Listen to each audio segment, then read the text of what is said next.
Hello everybody and welcome to Snowy Acre Gaming. We're going to be playing some Pillars of Eternities. Alex here and I am very excited. I am stoked. Just picked this up, pretty excited. So let's get started. Okay, normal difficulty requires strategy and efficiency but forgives a few mistakes in combat. It is not recommended for newcomers to real-time party-based RPGs. Hard difficulty is suited for Infinity Engine veterans who are looking for a challenge.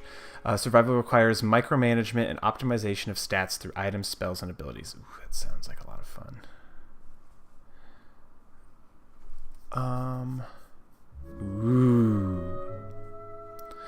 And Path of the Damned. So this is Trial of Iron is the one file kept safe, so it's like the roguelike. The expert mode disables a number of helper features in the game. Players who want to rely on their own faculties and intuition while playing the game should play in expert mode. This option is selected when you start a new game. It cannot be enabled in-game. It cannot be disabled. Oh, and if disabled. Okay, it cannot be re-enabled in that game. That's cool. Path of the Damned difficulty. Enemies receive a bonus to most stats and encounters have many more enemies. Warning, this option can't be changed in-game. It is only intended for players who want the most punishing encounters. Let's just do normal. And if we need to change it later, we can. Oh, it's beautiful so far, though. I'm really excited.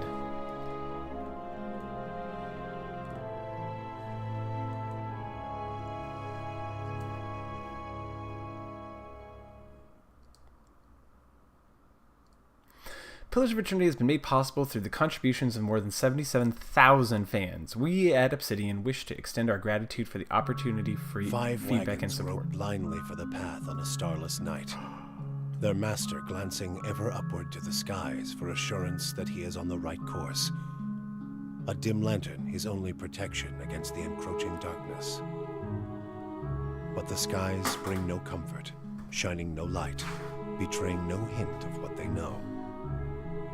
The caravan carries travelers bound for the frontier hamlet of Gilded Vale, you among them, where a local lord has offered land and wealth to settlers from abroad looking for a fresh start. You have taken suddenly ill, sweating and shivering, and one of the other travelers signals for the caravan master to stop on your behalf.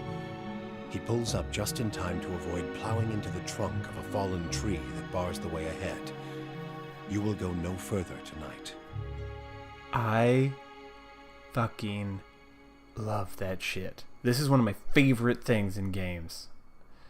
Is that, and part of that is the Baldur's Gate-ness of it. Some of the first games I ever played. Ooh, yes! Men, the place of men in society varies from culture to culture. Cultures like AKER and Drywood place them at the forefront of military, politics, and heavy labor. Among the tribes of Nassau, men perform many of the homesteadies and organizational duties. In Glafath and Ixmetil, men and women have more fluid social rules. In all societies, there are exceptions to the rule, and men can be found in a wide variety of stations and professions. A woman's role in era is largely dependent on where she is from. In the AKER Empire, Valenia Republics, and the Drywood, women occupy many domestic, educational, and organizational roles. They are the primary hunters, soldiers, and leaders of the tribes of the Nastic. In Glafilth and Ixmetil, women and men have more fluid societal roles. In all societies, blah blah blah. Let's do a dude, because I happen to be a dude. Humans, commonly called folk, are the most common race in the Drywood, the Aedire Empire, Old Vaelia, and the Vaelian Republics. Though not as large as the towering Armois, humans are known for their strength and willpower. So resolve in that. Ayuma, the mighty Ayuma, are the largest of the Kith race and are commonly found in or near oceans. Though not truly aquatic, they have an affinity for water, and many of their civilizations, such as Ratuya, are based on naval dominance. They are known for their unparalleled strength. Typical dwarf. By virtue of the land covered and number of colonies settled, dwarves are the most well-traveled race in the world. They're commonly found in DW and VR and almost any colonized land. Dwarves are known for their great strength and tenacity. Elves are the dominant race in air, gopher, and the white that wins, and are extremely common in Drywood and Adir. Elves are known for their speed, intelligence, as well as for their commonly isolationist nature. Orlan. Orlands are the smallest of the Kith races, though many cultures don't consider them to be civilized at all. Also notable for their large ears, two-toned skin, and hirsute, I don't know what that means, bodies. Orlands are commonly found in e.g. the Iximial plains and parts of the Drywood. They are known for their mental intensity and quickness. I like that. I like them. Godlike. The godlike children of the Kith civilized races, who have been blessed with physical aspects associated with the gods, though some do not consider it a blessing. These aspects may take many forms, and often come with mystical powers. Aberrant head shapes are typical, and the godlike are unable to wear protective headgear, as it is near impossible to find anything that fits. Because of their unusual nature and their inability to reproduce, the godlike are often viewed with fear and wonder. Wait, that's just his head? So we got dexterity and intellect. These guys have a lot of perception and resolve, and the might is low. I do always like playing an elf, though, but I kind of like the idea of a little tiny mage dude that's just like in it to win it. The hard part is that I always want to play someone who I'm going to be able to role play, and I'm going to be able to feel like I care about the actual character. And often when I choose a character in the past, whenever I've done some role playings, I don't necessarily get as into the character unless it is a little bit of a physical representation of myself. And that's just a little bit of, what's that word? Nepotism, maybe? I don't know. But thinking that I am the best. But I kind of like the godlike. We're going to check them out real quick. What? Okay, so death godlike are the most distrusted of their kind. Strange growths cover their eyes, or in some cases entire face, giving them a sinister appearance. The growths are transparent for the godlike, but opaque from the outside, hiding their features. Death godlike are commonly killed at birth because many cultures consider them to be harbingers of doom. Death's usher. When death godlike attack an enemy with 25% or less endurance, their damage is increased. The bodies of the fire godlike often resemble hot metal, burnt wood, or stone with harmless flames that erupt from the cracks in their skin. Fire godlike are objects of both reverence and fear in the Dead Fire archipelago. Many locals believe that they have the power to awaken volcanoes, or that killing one will cause a volcano to awaken. In the Drywood, fire godlike are often seen as a sign of the blessing of... Oh my god, you can Holy shit! Magran, goddess of fire, transformation, purification, consummation, and trials. The patron goddess of the Drywood. That's probably not pronounced like that. I don't care. Thought to have blessed the godhammer boom that destroyed Waidwen and possibly Eothus. So she's the goddess of war and fire. Oh man, you can have everything so like there. I couldn't know what the Drywood is the whole time. It's a colonial nation founded by settlers from the AKER Empire. Following a series of conflicts with the AKER, the territory became independent in 2672 AI and is now ruled by a duke, okay, or a duck, who knows, who is elected by 7 earls that oversees its earldom. Battleforge. When reduced below 50% endurance, fire godlike glow like metal in forge, gaining damage reduction and doing a small amount of fire damage to any creature who hits them in melee. I like that. Let's do the moon. Moon godlike are the most tolerated of the godlike. While their skin tone and a large moon-like growth on their foreheads may be strange to some, their appearance are generally considered more palatable. Ooh, that's cool. By the other Kith. Sailors have held many beliefs about moon godlike and their propensity to bring luck, although there is little agreement as to what kind of luck they tend to bring. Silvertide. Every encounter, when reduced below 75%, 50%, and 25% endurance, moon godlike generate waves of healing moonlight that restore endurance to them and their allies. And then nature godlike appear to be a fusion of human and animal features, often covered by plants, moss, or fungi. This has led to a common stigma that they are diseased. Many are killed at birth because of it. Many druidic orders have a keen interest in nature godlike because of their general curiosity as to how souls occupy animals, plants, and stones. Wellspring of life. Grants a bonus to might, constitution, and dexterity when endurance is below 50%. I like the fire one. Plus they look the creepiest. Well, that's not true. These ones look the creepiest. They look the coolest, I think. I don't like that one. That kind of freaks me out. But really quick, because there's that, let's check out... Oh, Hearth or land. Hearth or lands are often found as slaves in Redicrus. This is Drywood's neighbor to the north. It's a nation firmly rooted in its Esoterian faith, a fervor that took hold in the events of the Saints' War and remains after the apparent death of Eothas. The Valyrian Republics, a mercantile power and former colony of a larger, more ancient nation, Old Valia. The republics lie to the south of Drywood and Glenfath, and are ruled by a duke, elected by the Consulate Assagium? I don't know. Council of 14 dukes, including its 5 most prominent, the Duke's Bells. One of the treaty terms between Drywood and the people of Ernguthern, territory composed of the forest southeast of the Bale River, populated indigenously by a group of loosely affiliated tribes collectively known as the Glathans, and governed by a council of its 6 most powerful tribes. Glathan is home to a large number of ruined Aegiswinian sites, which Glathanis holds sacred. The ruins have been the center of a number of large-scale conflicts with Drywoodian colonists, whose settlements often encroach on Glathalan territory and who frequently seek to plunder the ruins for their relics. And the people of these guys was the liberation of the Orlean slaves. While this has been honored, many Hearth Orleans continue to live in the Drywood as endangered servants. Minor threat. When attacking any target that is also being targeted by a teammate, Hearth or Lions convert some of their hits into crits.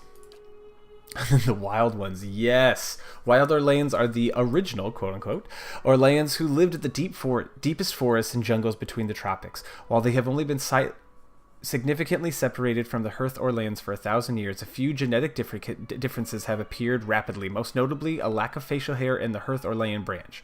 Wild Orleans are common in the deep reaches of Glenfath. Unlike their Hearth Orlean brethren, they are not often seen in Drywood, Redicrus, or the Valian republics. Defiant Resolve. After being subject to a will attack, Wild Orleans temporarily gain a bonus to all defenses. Oh my god, there's so much. This is going to take me so long. Well, let's check out the elves just to check them out. Wood Elf and a Pale Elf. The Wood Elves trace their beginnings far north of present-day Adir and have migrated south throughout the forests of the continent, now covering it all the way south across the equator. They are also believed to have migrated across the sea to Glenfath, while physiologically identical to one another. That makes more sense. Wood Elves from Adir are culturally different from those in Glenfath and consider themselves wholly different groups. Distant advantage. Against any enemy that is more than 4 meters away, Wood Elves gain bonus to accuracy, deflection, and reflex. And you have the Pale Elf. It is unclear exactly how long ago the Pale Elves, the Glamfelon, came to the southern polar regions of the world, but they have lived there for at least 12,000 years based on the continuous contact with Ayuma traders. They appear to be among the most stationary ethnic groups in the known world, migrating within the polar region but seldom venturing far north. They are rare in all northern lands, and most people consider them exotic, if they have seen one at all. And they have increased burn and freeze damage reductions. Probably not going to play a dwarf just because they normally aren't very good, and these ones seem more like warriors, so I'm not going to be them. I like the Orlean, or Orlan. Orlean, I guess, is from Dragon Age. Oh, between the elves? No, I think it's between these two. I like the godlike because they're just like, what the hell? That's just, I don't know, I really like that. I think that's really, really cool. I do really like these guys. I like the wild ones. Let's see what the rest of it kind of looks like. Alright, I'm not going to spend any time really reading a lot of them. I'm going to read some of the ones that look a little bit different. So a recent discovery in the eastern... So Cypher. In the eastern reaches, ciphers were once called...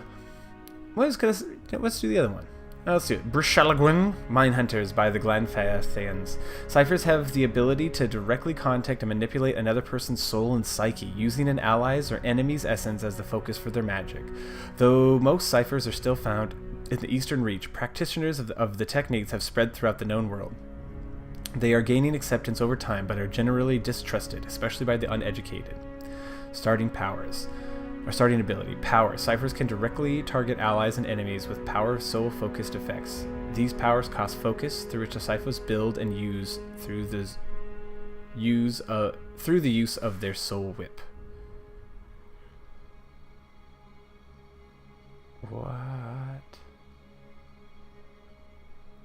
So essentially, I take other people and I use them. I kind of like that. That's kind of fun. Let's do chanter. In every culture across the era, there are chanters. Many historians consider chanters to be the most ancient workers of magic. Their hallowed phrases stirring the collective memory of wayward souls around them, compelling them to generate magical effects in a kind of reenactment. In some societies, chanters form organizational groups of storytellers and researchers, but in most parts of the world, they are just time-honored parts of local folk traditions. So they're kind of like your bard. Druid. Oh, he said that's a... Animus at heart, druids tap into the spiritual power that flows through the simple living things of Era, plants, animals, and sometimes even living stone. While not necessarily religious, druids do have a reverence for the natural world and a keen interest in understanding its mysteries. In most cultures, druids are understood as a sort of primal magician, but among the Glenfathans, Nassaquit, and many rural cultures, they have high positions of influence and authority. Starting abilities, shapeshift. All druids have mastered one animalistic form. These forms give the druid strong melee abilities and grant additional power while the druid is shifted. Spells. Druid have access to a variety of offensive and some support-oriented spells. Every 2 level, druids automatically gain access to an additional set of spells. Initially, their spells can be cast a limited number of times per rest. As druids gain power, their weaker spells eventually shift to per encounter use. No. Let's read the wizard. The masters of academic magic. Wizards are students of the arcane traditions that stretch back beyond the boundaries of recorded history. Wizards are a highly organized group, often forming academies or guilds devoted to research and development in magical studies, and tend to favor environments where inquiry, experimentation, debate, and the dissemination of knowledge are encouraged. Many accomplished wizards eventually become known for their eccentricity, their egos, and their unquestionable interest in all things arcane and occult. So they have arcane assault, mid-range attack that hits a small area, and then wizards have access to a variety of offensive and personal defense spells. Unlike priests and druids, wizards learn individual spells that they then store and cast directly from the grimoires. Grimoires can only hold 4 spells of each spell level, which motivates wizards to keep multiple grimoires for different needs. Every 2 levels, wizards gain access to another set of spells. However, they can automatically learn 1 spell of any level they can access each time they advance. Wizards also have the option of learning spells by grimoires they find or buy. Initially, their spells can be cast a limited number of times per rest, and then they eventually get per encounter. Oh no! Well, it's between druids. So for this character in particular, the problem is I don't know if we're going to keep this one. But at least for right now, since we're doing it, I really want to play a druid. I like the idea of having this little guy be a druid. The problem is that do I want this to be my main playthrough one? Or do I want to have my wizard be? Because that's going to be awesome too. Shoot. We might have to have 2 simultaneous playthroughs kind of going. Let's see. Let's move on. Shapeshift Bear draws upon the druid's natural connection to the bear, temporarily allowing him to assume the form. The bear shapeshift is high damage reduction and invoke a terrifying roar. There's a boar. I probably won't do that. I might do the cat. Draws upon the druid's natural connection to the cat, temporarily allowing it. So he has a naturally fast attack and can burst into even faster attacks for short periods of time. And then there's the wolf. The wolf shapeshift moves quickly and has an attack that can knock enemies prone. I think we do the cat for this character.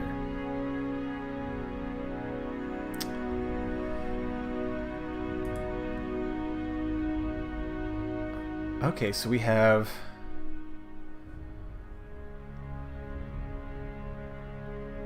So intellect is highly recommended for a druid.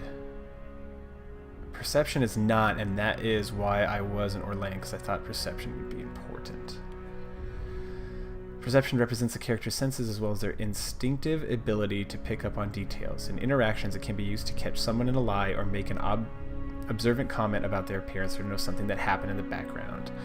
Alright, let's go back. Not there, let's go here. Let's do godlike. We're doing it. We're going to do the fire one. We're going to be a...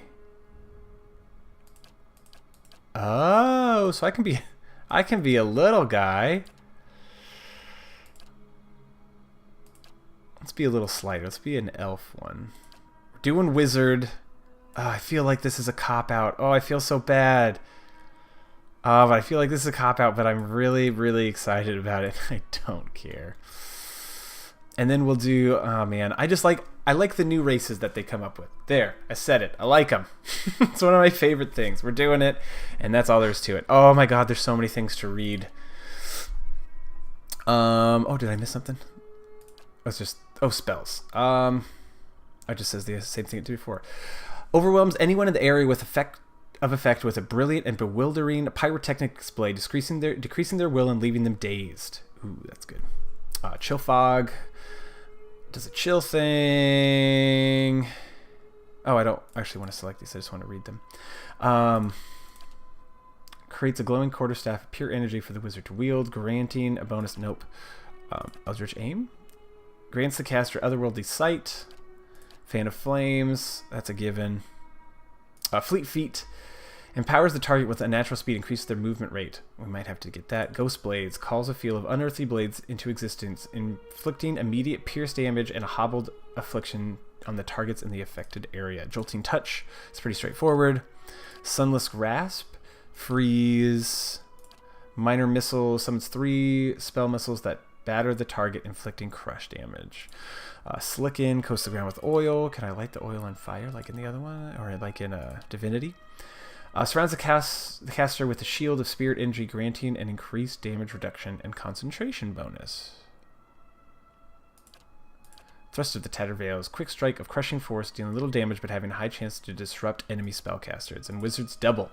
Creates a duplicate of the caster to distract enemies, granting the caster a high deflection bonus against a single attack. Just a single attack? Oh, because you cast it and then it's until you get attacked. I do like Fleet Feet, because you can cast that on like your warriors and stuff. We're keeping the Fan of Flames. I don't want to have too much... I don't have too many defensive spells at the start, but I also don't want to, because I like having the offensive pretty set up. I like this. So here's... because I like this because for the being able to disrupt enemy spellcasters, which I feel like is always important to have. But the thing is, I kind of want to have the Spirit Shield or the Wizard's Double and not do Fleet Feet, so I think we'll get Fleet Feet later and just know that that is something that we want. Why is this highly recommended for wizards? Might represents a character's physical and spiritual strength, brute force, as well as their ability to channel powerful magic. During interactions, it can be useful for intimidating displays and acts of brute force. In combat, it contributes to both damage and healing as well. Oh, and fortitude for defense. Alright. Dexterity, recommended for wizards. Why? Hand-eye coordination, overall grace. Oh, I guess that makes sense. Okay, yeah, sleight of hand, fast reactions, and then blah, blah, blah, blah, blah. And intellect, of course, makes sense. So I get +1 and +1. What does a human get? Might and resolve. So what does resolve do? Let's go back to the wizard. Whatever, it doesn't really matter. Blah, blah, blah. Go, go, go, go, go. Oh my god, do I have to re-click that every time if I want to go back? How annoying. Internal drive, determination, this. You know, we might go... We're going to go human. We're going to go human. There... I kind of feel bad about it, but we're doing it. I might change my mind later. This pretty much is going to happen the entire time. The most common humans in the Drywood, the Meadowfolk or Thurton, have lived in that area for almost 2,000 years. Meadowfolk traditionally live at the edges of elven forests, working in the open plains, hence their name. Most humans in the Drywood are something. Fighting Spirit, once per encounter, 5 seconds have reduced below 50 endurance. Folk temporarily gain a moment accuracy and damage. Nope. Ocean Folk. Ocean Folk originated near the equator on the other side of the globe and are currently the most widespread human group in the region, but they also have migrated to the far reaches of the world. Ocean Folk are the dominant culture in the Valanian republics and are common in the Drywood. Fighting Spirit. You gain bonuses. Do they all just get the same thing? They all just have fighting bonus.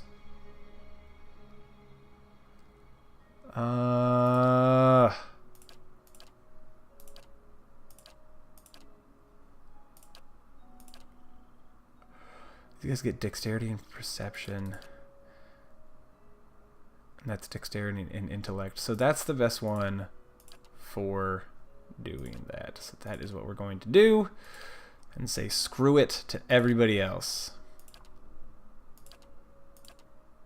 Okay, we're back. We're back where we should have been a few seconds ago. I was just looking at some, just looking at some other things. No big deal. Okay. We'll get some might up because it says it's important.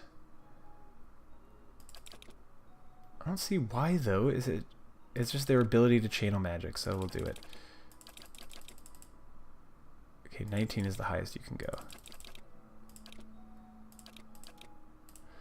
I like this. I was like being like a really smart guy. Is the +1 already in there? Oh, it is. Okay.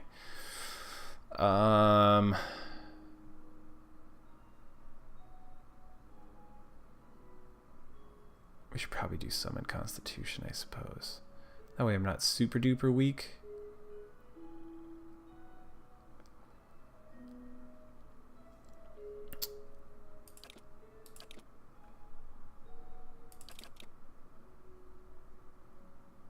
Okay.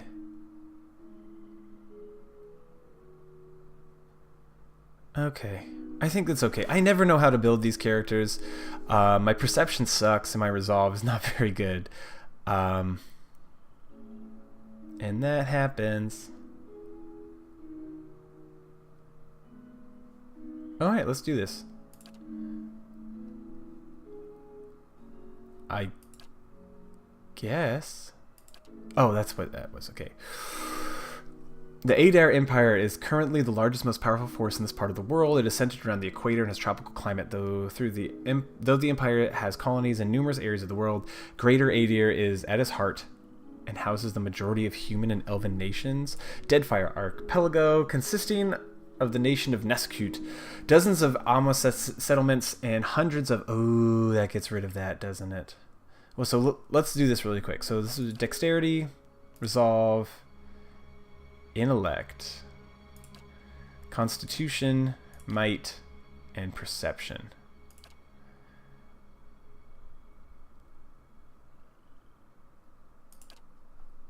So let's knock that down one, because I think we're going to go with that. And then, should we knock this down, and should we do up on this, so that way we're above a little bit, so we get a few more pluses on everything? Because then we get a little bit of reflex and a little bit of deflection. But we get bonuses to interrupt, which doesn't seem that important. And the concentration does seem important, though. That's the only thing. So maybe that. That looks good. We're going to do that. Okay. So we're doing the Deathfire Archipelago. So it consists of the nation of Neskrish, dozens of Amos settlements, and hundreds of lawless, pirate-infested islands that stretch along the southern sea. Deadfire is home to boreal dwarves, Arma, and a mixed variety of other races. Deadfire Archipelago is the last stop for anyone headed east. A multitude of monstrous sea creatures infest the ocean beyond, making travel virtually impossible. Yeah, because everything else gives 1 to something else. Oh, that's kind of cool. Once the crown jewel of the southern seas, old Valia is now crumbled remnants of an empire warring merchant nations. Counting many humans and dwarves amongst their ranks, the old Valayan countries are still forces to be reckoned with and are proud of their rich cultural heritage.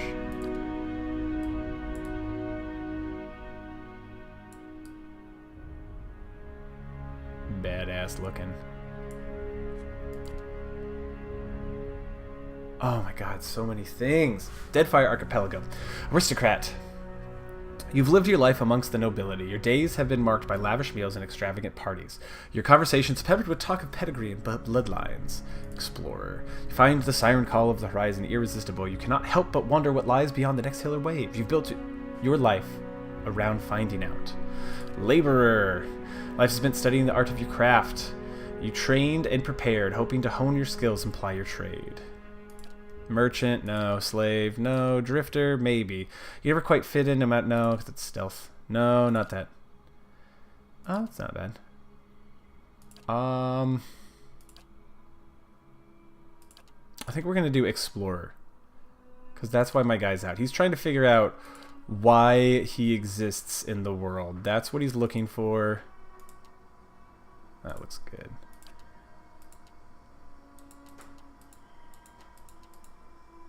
Oh, what goes good with red?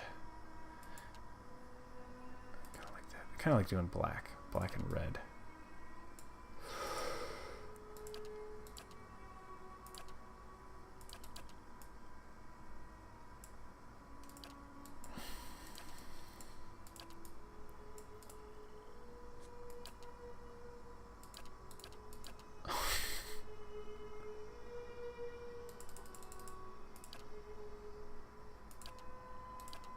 We're mixing it all up. We're doing it, and I'm sorry.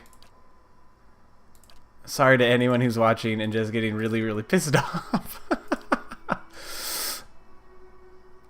I'll put something in there whenever we get further along. And when our Constitution up, we'll do that. Okay. I still want to be from the Deathfire Archipelago. I like that. Still be an explorer. Okay.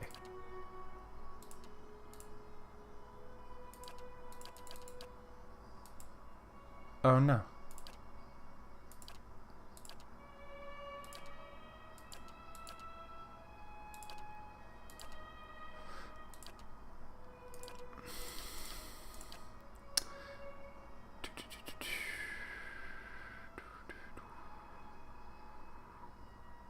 Does that look good? 14. Seems pretty high for that, but whatever. 13, yep. Now we're gonna up that to 14. Even though I thought that did it already. Oh well.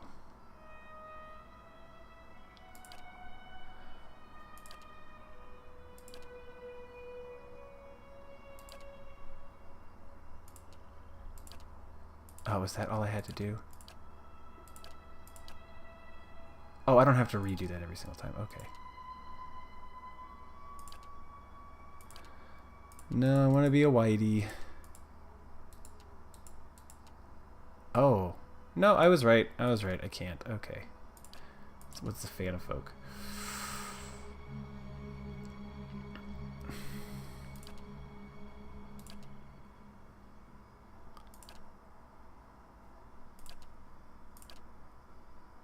Even though I like the ocean folk better. Oh, this is the part I might have to cut all of this out.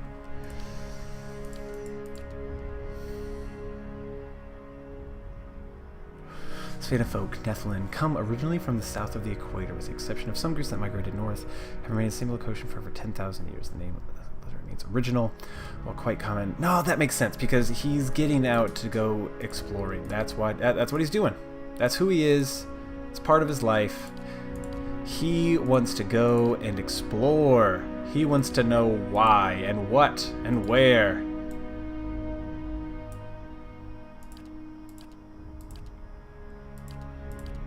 I have a little weak chin, so we gotta choose someone with a weak chin.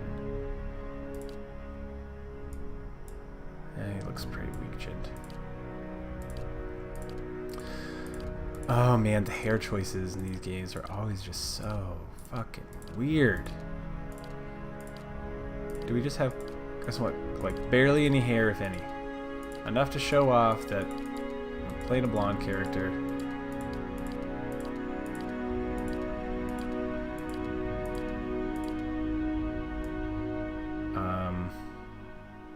Well, you're gonna look a little stupid. Oh my god.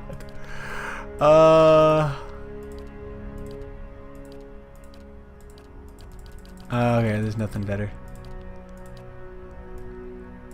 That's kind of how my hair looks anyways when I get all ruffled up. Alright, we're still gonna do the red and black color scheme. See if it facial. Do they have just stubble? I just want a little bit of stubble.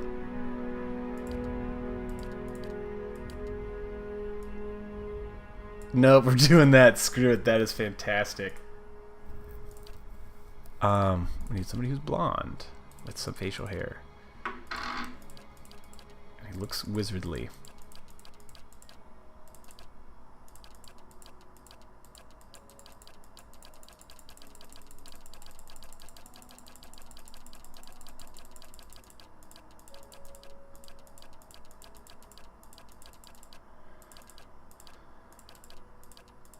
Well, they didn't want to give a wizard...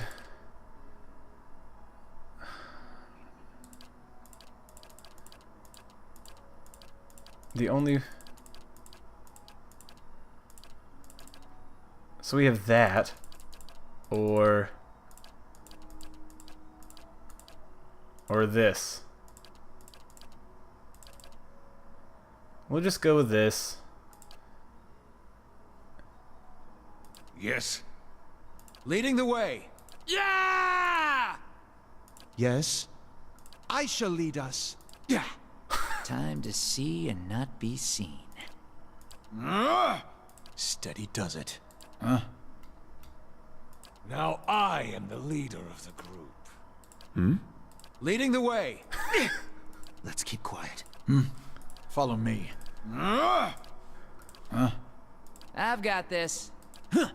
Time to see and not be seen. I shall lead us. I shall lead us. Silence surrounds me. Yes, I shall lead us. That's how I feel sometimes. I shall lead us. Follow me, everyone. Nice and slow. We'll be stoic, though. And Lexcalibur has entered the world. Alright, we have everything up. I'm going to change our appearance to lose the facial hair. Because then it kind of makes sense, right? I put the hood over to cover up my terrible hair. I could also just get rid of the hair. I'm going to get rid of the hair.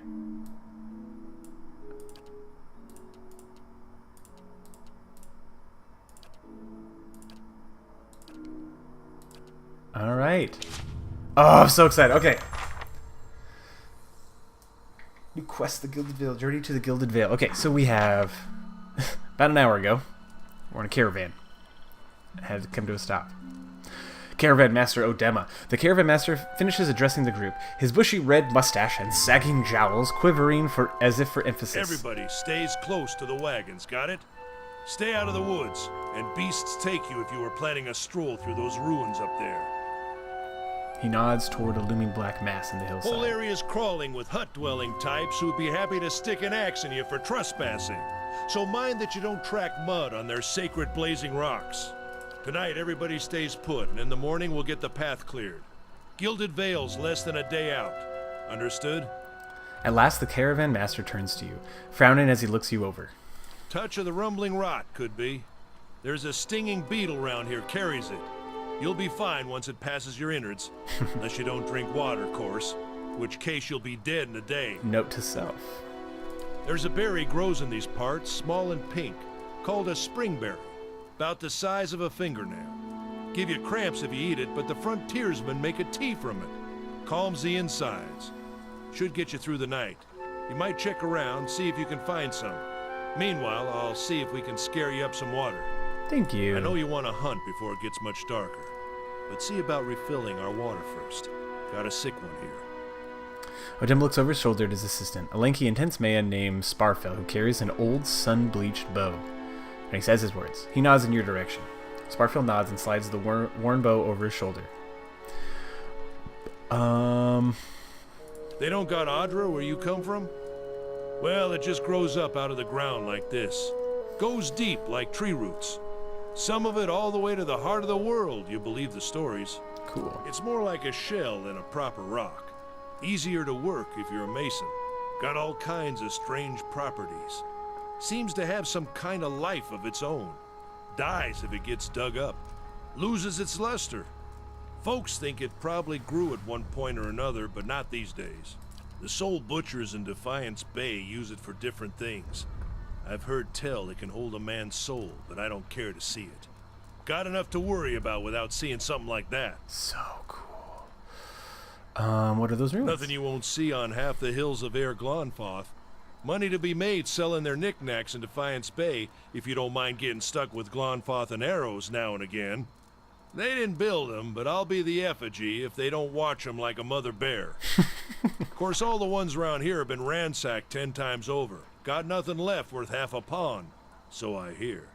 He adds with a wink. Your character's attribute, skills, race, class, culture, and sex may all open up options for you in dialogue. These options are not necessarily superior to the other responses, but give you a wider variety of choices to select from. The manner in which someone responds to your choice depends on their individual personality and attitude. Got different names for them. Settlers called them Ingwithans. Nobody that liked them enough to stop them becoming ruins, tell you that much. Where would I find They these grow berries? on a bush that's common round here, kind of funny looking. You'll know it when you see it. Doubt you'd have to go far off the road to find one. Not if you hurry about your business. And not if the weather holds up. There's concern in his tone, but he's not elaborating. This time of year, rain mostly, and wind. But there's a different kind of wind out here time to time. Locals call it a beawick, born out of the ether, the spirit's path. Never seen it myself, never care to. Creepy. Hold See on. about those berries. Take someone with you. I know you're not some helpless tenderfoot, not like most of this lot. But you drop dead, I don't want to be looking for the body. Got a schedule to keep. He scans over the travels, resting his eyes at length on a sturdy, armor-clad woman who has spent the journey's night sleeping on uneven ground without blankets or pillows. Kalisha. Kalisha! The woman looks up at her own He time. needs to find some springberries. Watch that he doesn't drop dead. No promises. What kind of guide says something like that? Kind you can afford. Don't listen to her. You're in good hands. And I pay too well, if anything.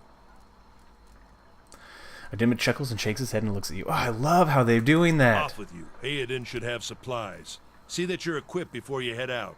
We're in harsh country. Get your berries and hurry back. And if you get so much as a tickle of wind, you drop everything and you run. Something in the air tonight. If it's a beawick, we'll shelter in the ruins. Hut dwellers be damned. Nice. You heard the man. Let's get going before you keel over. Oh my god. Oh, it's so beautiful. Awesome. Okay, well, let's do our save game. New save game. Did it just automatically save it? I hate that. I want to name it. Whatever. All right. Many spells and abilities in Pillars of Eternity have a limited number of uses. An ability that can be used a number of times per encounter will have all of its uses restored when combat ends. Abilities that can be used a number of times per rest can only be restored when you rest in an inn or use camping supplies. Okay. You need to get out of there. Get out of there. Okay.